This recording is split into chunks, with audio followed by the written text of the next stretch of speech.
তো ফাইনালি আমি বিধ্বস্ত অবস্থায় চলে এসেছি মুখ ভর্তি ব্রণ নিয়ে গেট রেডি উইথ মি করতে। শুরু করি এবার কি দিয়ে করি, যেটা আগে হাতে আসবে সেটা দিয়ে মেকআপ শুরু করব।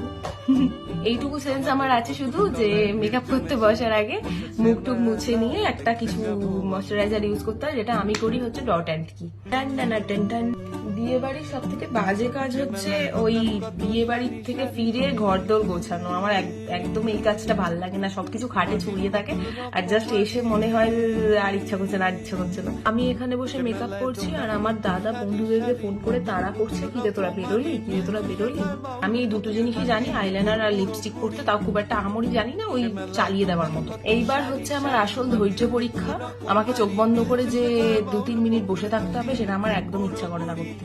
তো শুকিয়ে যাচ্ছিলাম এই কালারটা পরবো, কিন্তু এখন আমার ইচ্ছা হচ্ছে এই 3টে কালার মিলিয়ে পরতে, কিছু একটা কালার বানাতে, দেখি কিছু তৈরি হয় কিনা। কালার হাটটা কি প্রিটি না, এই গলারটা ভালো লাগলো না, তো আমি চেঞ্জ করে নিলাম। এই কানেরটা একটা হোয়াইট স্টোন পরেছি, তো আমার আংটিও একটা এরম টাইপের ভায়োলেটের উপর আছে, আর এইটাও আমার হাতের আছে একটা। This is my final look.